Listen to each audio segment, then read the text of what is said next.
Welcome to This Week Health. My name is Bill Russell. I'm a former CIO for a 16 hospital system and creator of This Week Health, a set of channels dedicated to keeping health IT staff current and engaged. Today we have an interview in action from the 2023 spring conferences, ViVE in Nashville and HIMSS in Chicago. Special thanks to our partners, CDW, Rubrik, Sectra, and Trellix for choosing to invest in our mission to develop the next generation of health leaders. You can check them out on our website, thisweekhealth.com. Now, on to this interview.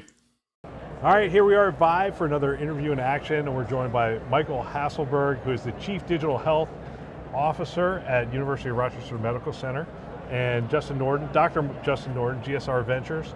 And gentlemen, welcome. I'm looking forward to the conversation. Thank you for having us. You have a really cool title, really cool job. Well, tell us about your job first.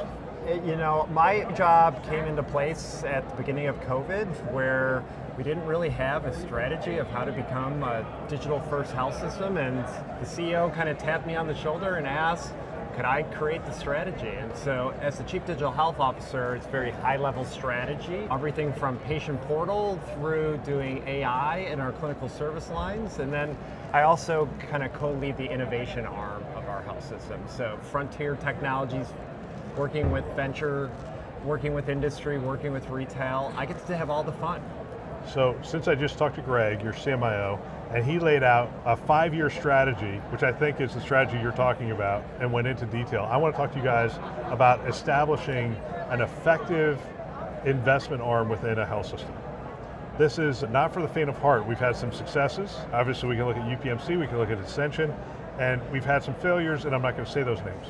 And I'm wondering, what does it take to set it up effectively? I mean, the failures in my mind is when the leadership doesn't have a long enough perspective, and they're like 3 years in, hey, we didn't get any exits, we're not getting a return, we're out.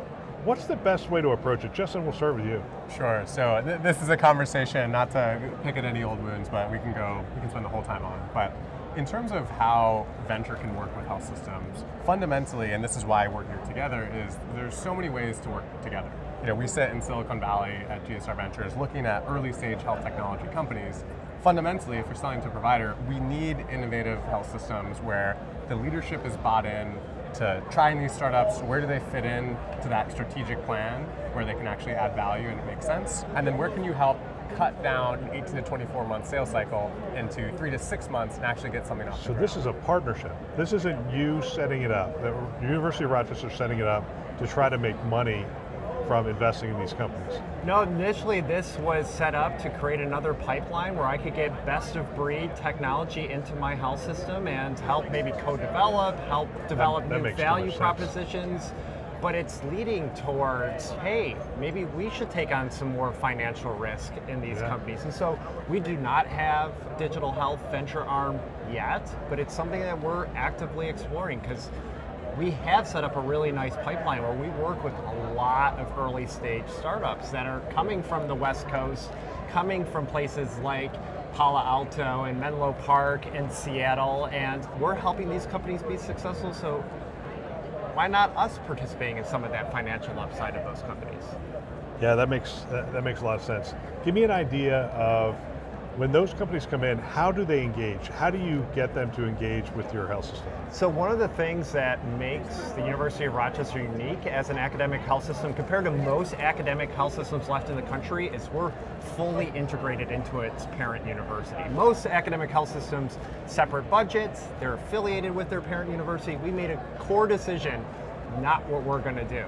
So what makes us unique is I actually get to co-lead a true digital health innovation incubator where I have faculty from the engineering school, computer science department, data science institute, music school, business school under the same roof as faculty from the medical school, dental school, and nursing schools. Digital health startup comes in, we've got the chops to help co-develop. We can do the integration into the electronic health record.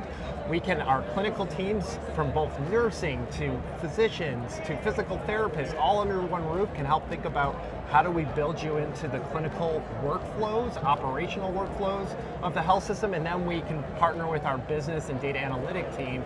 In a lot of cases, how do we come up with what is your value proposition to a health system? Because what you raise money from this guy over here may not be what I actually want to purchase your product for. And so really the startup companies come through our innovation incubator and we wrap our arms around them, and we want to see them successful because the companies that we work with are pushing the larger health system strategy forward.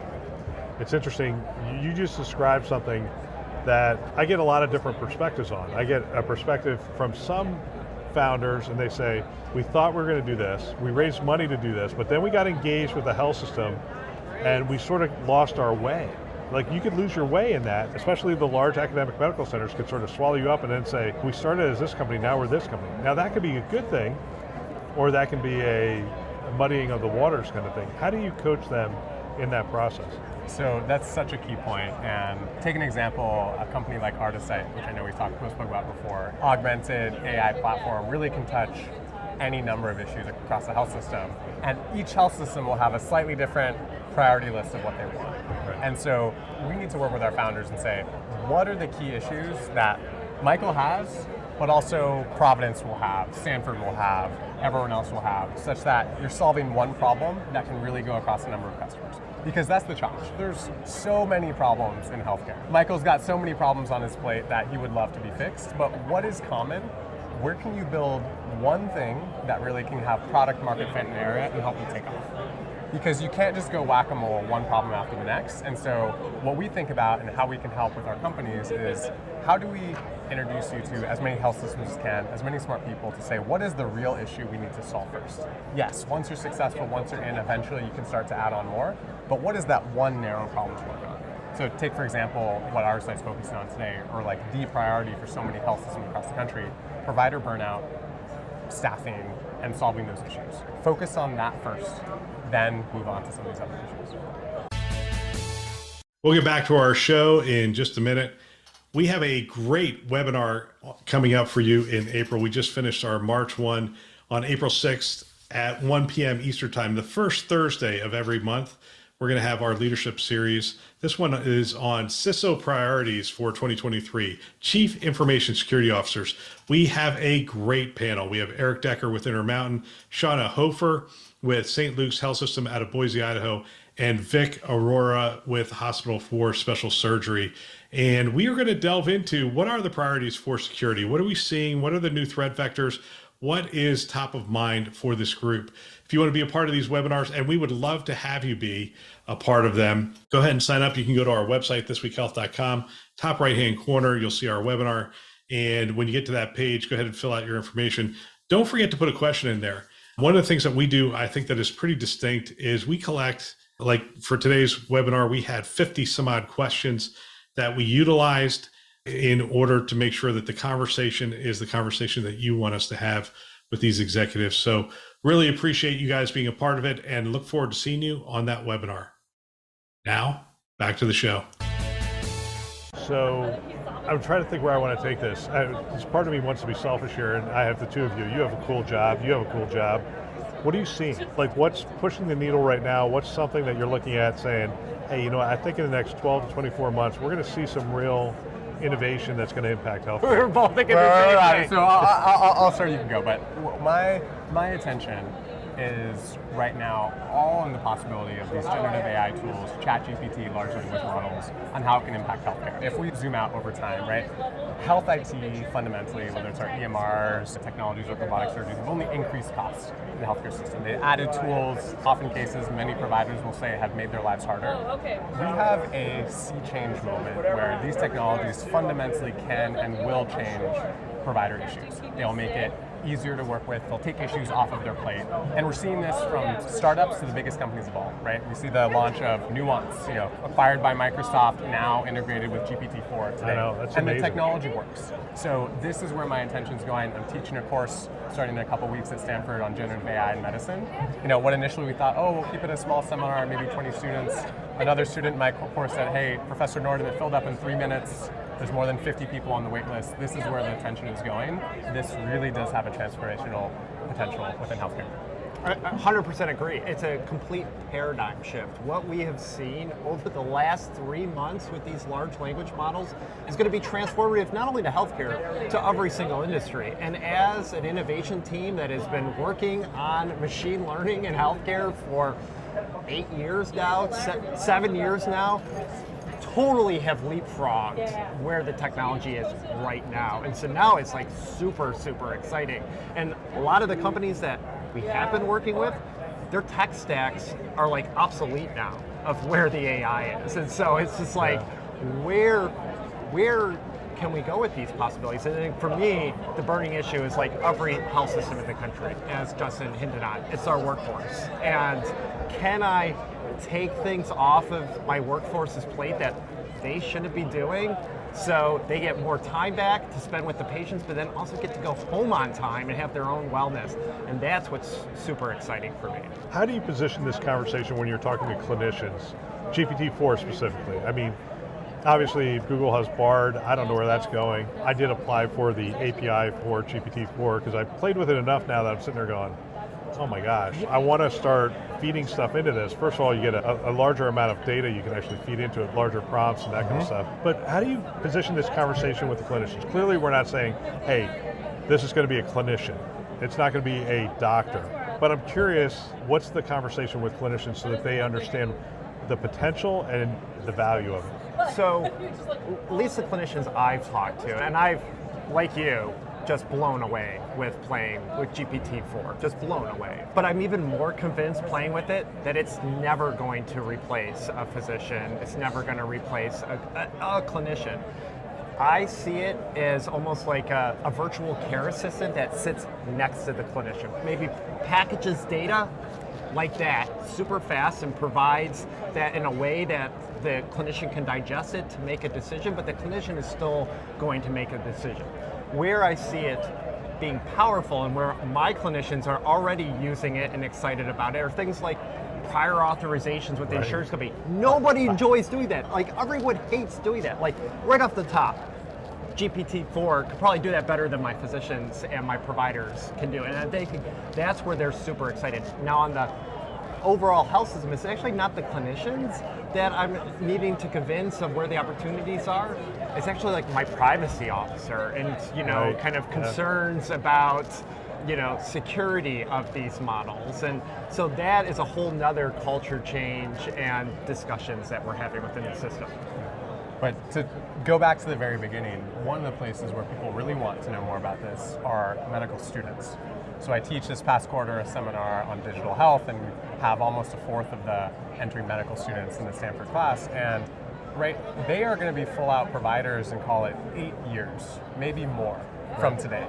And this isn't in the basic curriculum. It's not talking about AI and how large language models are going to affect their care.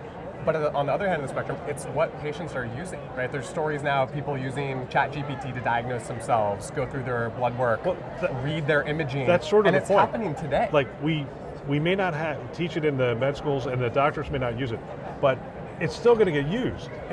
Exactly, and so that's why we need to have, even conversations like this, because as a clinician workforce, we have to be as knowledgeable about this. Otherwise, how are we helping our patients, right? We've always had Dr. Google, someone going a Google search, hearing whatever they may find out. These tools just leveled up. They just got 10x more effective. And so patients are going to be coming in with these requests, and if we're not keeping up as a clinical workforce on top of the state of the art of these tools, we're not going to be meeting our patients where they need to. You just said 8 years. And I'm thinking the change we saw from 3.5 to 4, and I'm going, oh my gosh, what does 5 look like? It's crazy to talk about 5. 4 was released, what, a couple weeks ago? Yeah. Let's quantify the change from 3.5. So 3.5 was the base ChatGPT model released a few months ago in November, GPT-4 a couple weeks ago. 3.5, as people tested it on USMLE Step 2, the final exam of medical school, was basically at 60%, third percentile, just passing.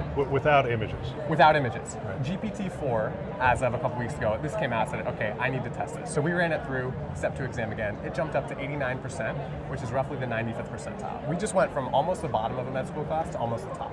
This was without images. Microsoft last week released their own paper, basically doing the same results and showing it could even do it on images as well.